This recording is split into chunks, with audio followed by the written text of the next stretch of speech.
Além de ser nosso irmão em Cristo, é nosso cunhado. Nós cantávamos juntos outrora.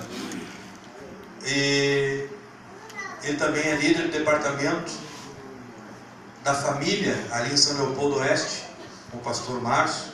Então, um dia que os irmãos precisarem de alguém para pregar sobre família, irmão Bento, né, está aí.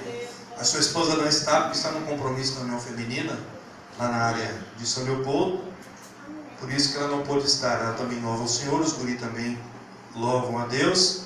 É uma família que tem seus talentos, os irmãos podem aproveitar, amém? Sentado mesmo como os irmãos estão, Romanos capítulo 1, verso 20, diz assim: porque os atributos invisíveis de Deus, assim o seu eterno poder, como também a sua própria divindade, claramente se reconhecem desde o princípio do mundo, sendo percebidos por meio das coisas que foram criadas. Tais homens são por isso indesculpáveis. Amém? Os irmãos, quando nos convidaram, disseram para nós que nós poderíamos escolher um tema dentro das lições da revista que nós estamos estudando, que ele apresentou aqui para os irmãos, né? E nós, então, decidimos em nosso coração a trazer a palavra de Deus dentro da primeira lição, que fala sobre Deus. E nós queremos hoje ministrar sobre esta palavra que é tão pequena, mas é tão poderosa, glória chamada a Deus. Deus. Aleluia. Meus irmãos, Deus é um ser, todos nós sabemos, um ser invisível. É um ser que, por ser invisível e intangível, não podemos tocá-lo. A humanidade tem se distanciado e alguns nem creem que ele existe. Por isso que existe no mundo afora uma doutrina, a doutrina ateísta, a doutrina em que as pessoas negam a divindade de Deus. Outras não negam que existe Deus, mas dizem que Deus é uma força ativa, é como se fosse uma onda magnética, como se fosse talvez uma radiação, enfim. Mas Deus, ele é muito mais do que isso. Deus, ele é um ser pessoal. Deus é um ser que existe. Deus é um ser que pode. Nós não podemos tocá-lo, mas ele pode tocar em nós. Nós não podemos vê-lo, mas ele tudo vê. Aleluia. Deus, ele é o criador de tudo. Ele é o criador de todos. Ele é o arquiteto da vida, arquiteto dos planetas, do universo, do céu onde ele reside. Aleluia. Por isso nós o adoramos, por isso nós o glorificamos. Mas, meus irmãos, a Bíblia diz aqui no capítulo 1 e verso 20: porque os atributos de Deus invisíveis são invisíveis. Os atributos de Deus, que são atributos? As atribuições, aquilo que Deus é, aquilo que Deus tem e aquilo que Deus faz. Essas três coisas definem a palavra glória. A palavra glória no grego define-se como aquilo que Deus é, aquilo que Deus tem e aquilo que Deus faz. Aleluia! Quando Deus faz um milagre, ali está a sua glória. Quando Deus tem algo para nos dar, ali está a sua glória. Quando Deus se manifesta de uma forma como nós não conhecíamos, ali Deus está, ali está a sua glória. Aleluia! E durante toda a trajetória humana, Deus sempre teve o prazer de se relacionar com o homem. O homem é que nunca quis encontrar-se com Deus. O homem que se distanciou de Deus. Mas Deus sempre teve o desejo de se relacionar com o ser humano. E nós vimos isso, meus irmãos, no começo, aleluia, lá com Abraão, aleluia, quando Abraão estava junto com seu pai, aleluia, e Deus disse para ele, se manifestou a ele, falou, aleluia, ao seu coração, ao seu espírito, e disse: Abraão. Ali a primeira voz, a primeira vez que a voz de Deus, depois de muitos anos, ressoa ao coração, ao espírito de alguém. Deus falando àquele homem e diz: Abraão, sai do meio da tua parentela, sai da terra onde tu estás, porque aí é muita idolatria. Aí muitos ídolos estão aí, e eu tenho que me manifestar a ti. Eu quero te fazer conhecido, eu quero me manifestar, mostrar quem eu sou, quem é o verdadeiro Deus. Sai, aleluia, da onde você está, e eu vou fazer algo especial contigo. E então Abraão sai do meio da sua parentela e começa uma jornada sem destino, uma jornada que este Deus que clamou do céu, apenas uma voz, apenas um som, apenas alguma coisa que tocou Abraão. Ele disse: sai e vai errante pela terra, porque eu vou te mostrar o caminho que você deve servir. E nesta jornada de Abraão, muitas coisas aconteceram. Na jornada de Abraão, ele passou por dificuldades. E não é porque Deus existe, e não é porque nós estamos servindo a Deus, que nós não passaremos por dificuldades. Aleluia. Abraão estava numa região, e a Bíblia diz que ali houve fome, e ele teve que se levantar com a sua tenda e sair para o Egito para poder se alimentar. Aleluia. Na nossa trajetória como crente, na nossa trajetória como cristão, não é porque nós servimos a Deus que não teremos dificuldades. Teremos sim, como Abraão teve, mas o que nós temos é igual que Abraão teve. Aleluia. A revelação de que o Deus invisível está conosco, a revelação de que o Deus invisível controla a nossa vida, a revelação de que o Deus invisível tem uma pátria para nos dar. Aleluia. Abraão se levantou, foi para o Egito, lá conseguiu mantimento, lá conseguiu muitas riquezas, e depois partiu novamente. Abraão, diante da sua trajetória, aleluia, foi até um lugar, e Deus disse para ele: Abraão, eu quero que você ofereça o teu filho em sacrifício. Eu quero que você suba ao monte, e lá no monte você apresente o teu filho em sacrifício. Aleluia. Nós sabemos muito bem que esse filho era Isaac, o filho da promessa, um filho a qual Sara não poderia ter por ser estéril. Mas Deus abriu a madre de Sara, fez com que nascesse aquele moço chamado Isaac. E depois de algum tempo, depois de Isaac já moço, Deus agora pede aquele moço, aleluia, para ser sacrificado a ele. Abraão, ele vai até o monte, aleluia, e quando vai sacrificar, Deus brada do céu mais uma vez através de um anjo e diz: não faças tal com o menino, porque agora sei que tu temes a Deus. Ali no monte, Deus agora se mostra a Abraão, aleluia, se revela a Abraão, aleluia, um atributo que Abraão não conhecia de Deus. E qual é o atributo? É o atributo, aleluia, do Deus que provê. Abraão, ele conhece Jeová Jireh, o Deus que provê todas as coisas, porque em vez do filho, aleluia, Deus provê um carneiro, um cordeiro, para colocar ali no sacrifício. E assim, meus irmãos, Deus vai se mostrando na história. Deus se mostra a Moisés lá numa sarça. Deus mostra o poder que ele tem, aleluia, no meio de uma sarça que estava pegando fogo. A sarça não se consumia, o fogo pegando e a sarça não se consumia. Aleluia. Moisés diz: eu vou chegar até lá e ver o que é isso, ver o que é essa coisa estranha que está acontecendo com esta árvore, que pega fogo, mas não se consome. E quando ele chega perto, o Deus do céu agora, o Deus do Abraão, ele fala para Moisés: Moisés, tira a sandália dos teus pés, porque o lugar que tu pisa é santo. E ali Deus então mostra para Moisés mais um dos seus atributos, o atributo de santificação, o atributo de santidade.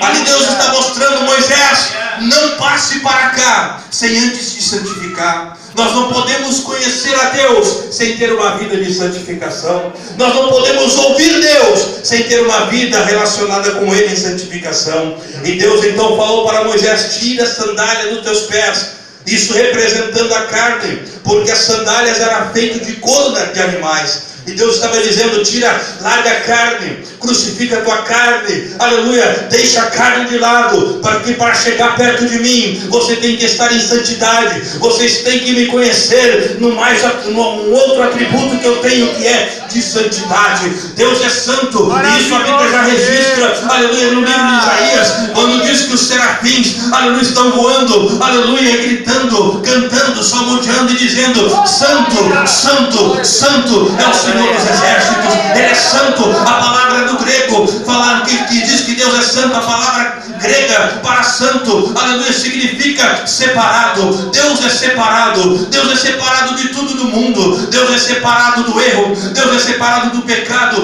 Deus é separado de tudo aquilo que não provém da sua vontade. Nem por isso, ele sendo separado, sendo santo, não se manifesta. Ele se manifesta, ainda que eu seja pecador, ainda que você seja pecador, ele tem o prazer, aleluia, de nos visitar, de vir até nós e nos trazer a sua revelação de quem ele é, para ter uma comunhão com ele. Glória a Deus. Então, meus irmãos, a Bíblia está dizendo neste verso 20 do capítulo 1 de Romanos, porque os atributos de Deus são invisíveis.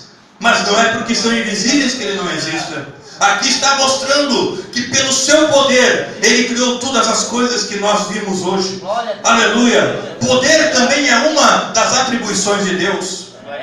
Aqui nós temos várias pessoas, e se nós medirmos força um com o outro, eu posso ter mais poder que o irmão Gilmar, mas o irmão Gilmar terá mais poder sobre o outro irmão, e o outro irmão terá mais poder sobre o outro. Sempre vai ter alguém mais forte, mais poderoso. Sempre dentro da humanidade vai ter alguém que subjuga o outro. Sempre dentro da humanidade, dentro das nações, haverá uma mais poderosa do que a outra. Aleluia. Mas isso não quer dizer nada, porque Deus, ele não é apenas poderoso. Deus, ele tem todo o poder. Aí está a diferença. Aleluia. Satanás, ele tem poder, é verdade. Porque ele tem poder, ele subjuga as pessoas das drogas, ele subjuga as pessoas em todos os tipos de vício, ele subjuga a pessoa do pecado, porque ele tem poder para isso. Mas quando o nosso Deus entra em ação, não um poder qualquer, mas todo o poder. É todo o poder. Aleluia. Porque ele detém na sua mão todo o poder. Ele pode fazer o que ele quiser. Ele tem poder para fazer o que quiser, porque todo o poder está nas mãos de Deus. Aleluia. Você serve um Deus que tem todo o poder. Amém. O mundo serve a Satanás, que tem poder, mas você serve um Deus que tem todo o poder. Glória a Deus. Eu fico, meus irmãos, meio de boca aberta, como diz, quando eu vejo um crente reclamar da situação da sua vida. Quando vejo um crente que está desempregado e coloca aquele empecilho para servir a Deus. Quando tem alguma enfermidade, até mesmo câncer para a morte, e coloca aquilo como empecilho para servir a Deus. É porque este não conhece que o nosso Deus tem todo o poder. Glória a Deus. Ele tem todo o poder. Ele faz o que ele quer. Quando Moisés estava ali diante da sarça, e Deus conversando com ele, disse: olha, tu vai descer ao Egito e vai tirar o meu povo de lá. E Moisés então disse: mas como? O que eu vou dizer? Quem é o Senhor? Como que eu vou fazer alguma coisa? Deus disse assim: Moisés, coloca a tua mão dentro do peito. Colocou debaixo das suas vestes e tirou, saiu leprosa. Moisés ficou apavorado, ficou leproso. Deus disse: agora coloca de novo. Colocou, quando tirou, ficou sã. Moisés, agora pega a tua vara, joga no chão, virou uma serpente, pega pela cauda, virou um cajado novamente. Moisés, eu faço os olhos do cego, eu faço a boca do mudo, eu sou aquele que é todo poderoso, eu faço ver, eu faço falar, eu faço todas as coisas, porque eu tenho todo o poder. Desce no Egito e diz para Faraó: tu tem poder, mas o meu Deus tem todo o poder. Glória a Deus. Esses são alguns atributos de Deus. Mas este Deus, com todos esses atributos, com todo esse seu poder, com toda esta sua autoridade, o povo não o reconhecia. Aleluia.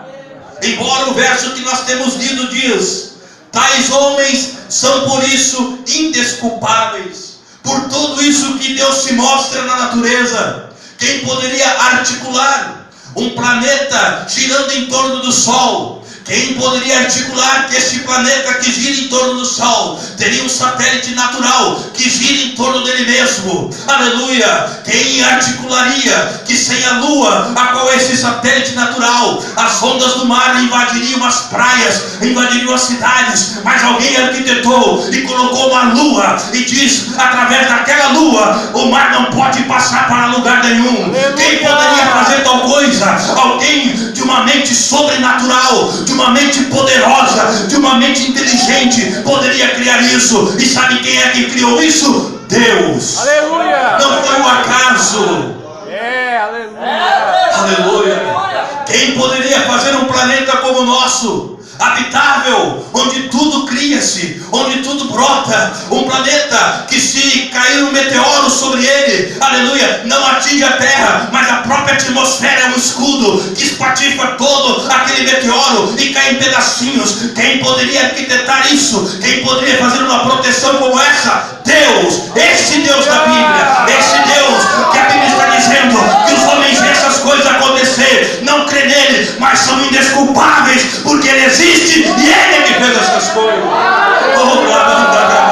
Adore esse Deus, adore esse Deus, feche os teus olhos, adore esse Deus criador, adore esse Deus que te protege, esse Deus que te guarda, esse Deus que não deixa que os raios ultravioletas atinjam o teu corpo no sol, porque a própria camada de ozônio que ele colocou no espaço, aleluia, a 8 quilômetros de distância entre o céu e a terra, protege você para você não se queimar, para você não ter câncer de pele. Esse Deus é que criou isso tudo. Adore.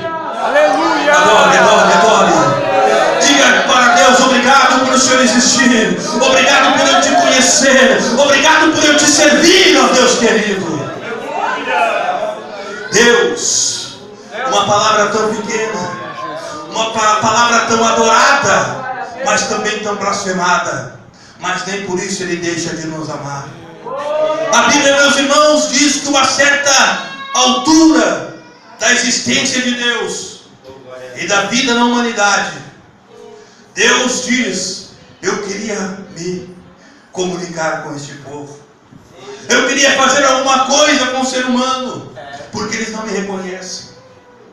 Por tudo que eu criei, por tudo que eu faço no meio deles, eles ainda me rejeitam. Eu teria que fazer algo para conquistar o coração deles, mas eles não entendem a minha voz, porque eles não me ouvem. Eles não sabem quem eu sou, porque eles não me veem. Eu tenho que fazer algo. Eu tenho que fazer algo para tirar a humanidade deste caos, salvá-la do inferno que está, aleluia, tragando muitos deles. E aí levanta-se o seu filho e diz: Pai, eis-me aqui, faz em mim a tua vontade. Aleluia. Aquela oração que Jesus fez no Getsêmani, eu creio que lá no céu foi a primeira vez que ele fez. Não, aquela não foi a primeira no Getsêmani, foi a segunda. A primeira vez foi lá no céu, quando Deus diz: quem irá? Quem há de ir por nós? Na profecia de Isaías, se levanta o filho e diz: Pai, envia-me a mim, eis-me aqui, envia-me a mim. E ele desce na forma mais humilde que pode ser, na forma de uma criança, nascida como todas as crianças, nascida de uma mulher. Aleluia. Ele foi gerado como um ser humano qualquer. Ele foi nascido de uma mulher, nasceu de uma mulher, nasceu ensanguentado como todos os bebês, nasceu indefeso como toda criança.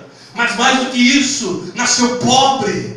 Não tinha uma cama, um berço, aleluia. Você que é pobre, todos nós somos pobres, mas nós não somos tão pobres que não temos um colchão para o filho deitar, não temos, aleluia, nós somos tão pobres que não tem um bercinho para seu filho dormir, não somos tão pobres que não temos um carrinho para colocar nossos filhos, mas lá estava Jesus, o Filho de Deus, pobre, aleluia, nascendo numa manjedoura. A palavra manjedoura, eu sempre digo, ela é tão bonita, manjedoura, mas na verdade a palavra manjedoura significa um coxo onde come os animais. Jesus nasceu num coxo onde os animais comiam, onde os animais bebiam água. Ali nasceu o dono da vida, ali nasceu o próprio Deus. Ele desceu em forma humana porque ele queria nos resgatar.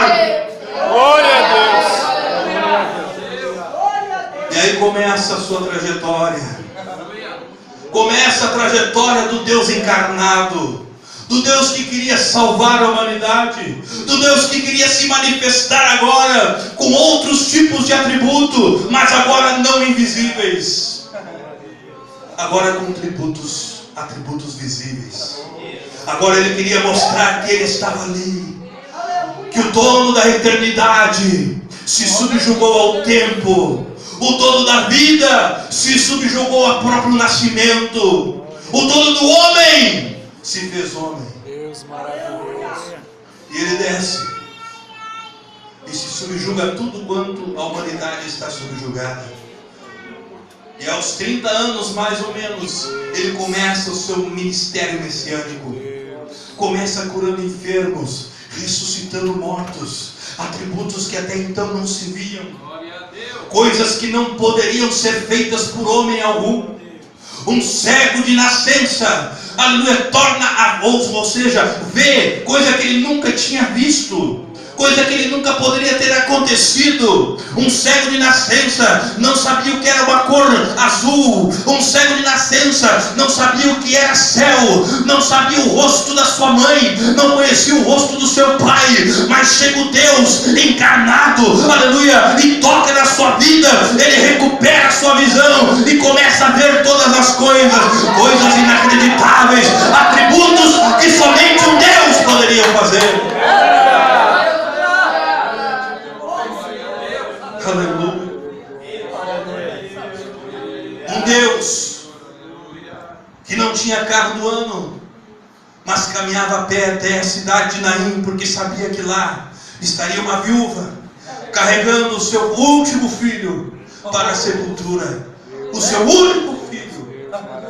E eles, movido pela compaixão, a palavra compaixão significa aquele que sente a dor do outro, movido pelo sentimento da perda da mãe, da perda daquela mãe que perdeu o filho, sai Jesus de uma cidade e vai caminhando a tempo de chegar antes do cemitério. Aleluia. E encontra uma caravana fúnebre, e para aquela mãe e diz para ela: não chores.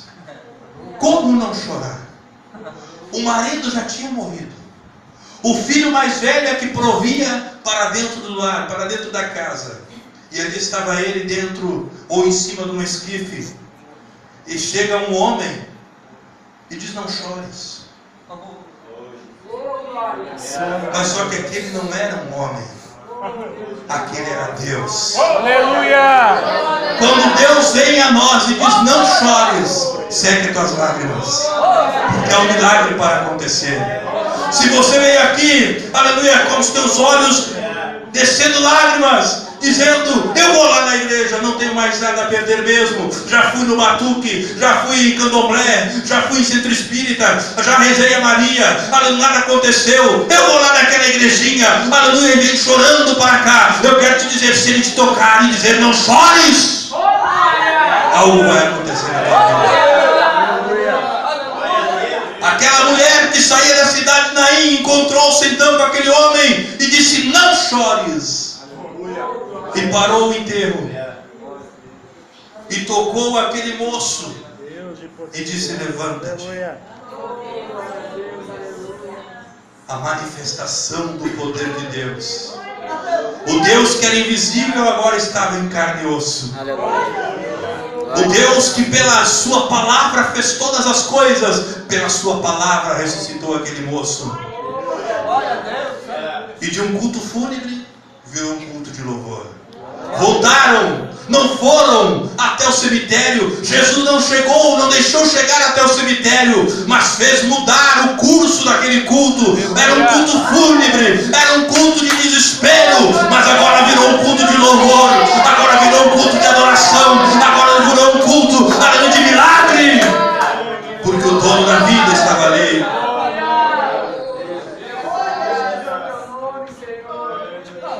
Jesus continuou seus milagres, e Jesus continuou seu ministério, mas o homem é tão duro de coração, que vendo tudo aquilo, Jesus fez tudo aquilo no país de Israel, Jesus fez tudo isso dentro daquele povo que era seu povo, curou só os que eram dele, fez o milagre daqueles que são dele, mas chegou na hora, os próprios o condenaram. Chegou uma hora que colocaram ali do lado dele um homem chamado Barrabás, um homem que era ladrão, um homem que era assassino, um homem que estuprava, um homem que fazia todas as atrocidades. Botaram no lado de Jesus. Jesus curava enfermo, Barrabás matava.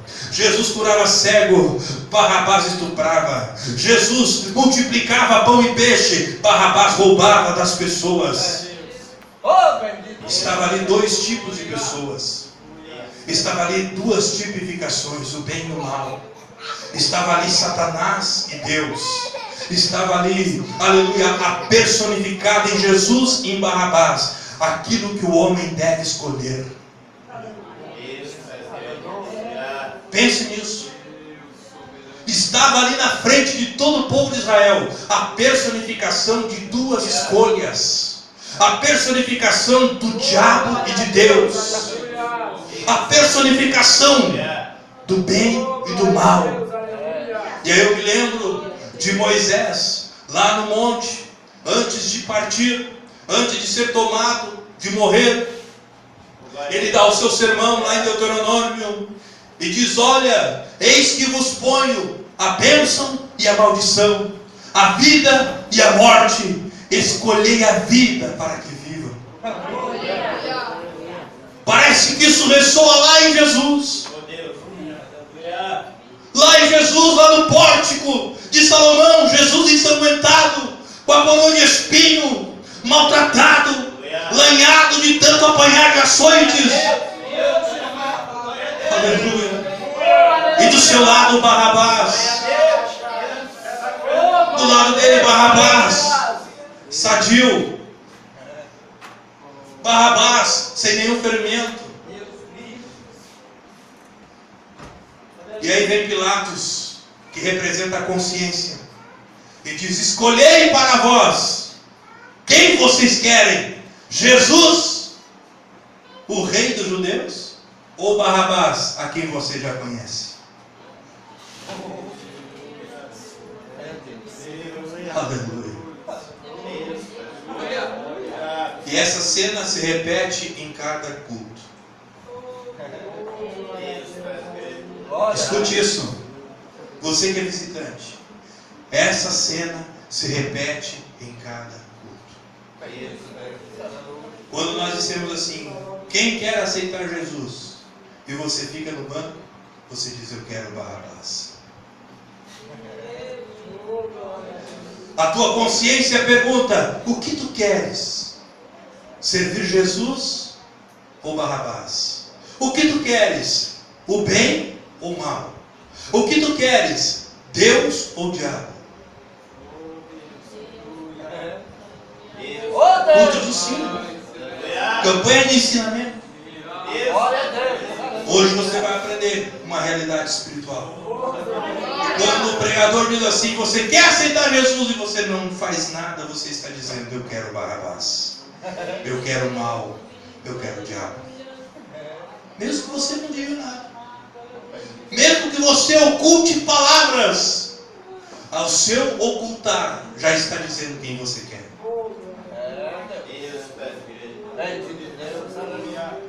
Com tudo que Deus tem feito, com tudo que Jesus fez, como pôde aquela nação rejeitar o Filho de Deus? Como pode? Pense nisso, você que está aqui nesta noite. Se Jesus estivesse aqui no século 21 e você soubesse que Ele curou o teu filho de uma cegueira, que Ele ressuscitou o teu marido, que Ele fez brotar água da rocha para você beber, e chegar o brigadiano e prender Jesus, que estava evangelizando um marginal, prendeu Jesus com o marginal, pensando que era um marginal, e depois viram que estava errado. Me pergunto: quem vocês querem que eu solte aqui, o marginal ou Jesus? Você vai dizer assim: ah, eu quero Jesus, solte Jesus. Seria lógica. Mas eles disseram: solte Barrabás. Eles estavam dizendo: traga para o nosso meio o mal, traga para o nosso meio Satanás, deixe em nosso meio o mal prevalecer.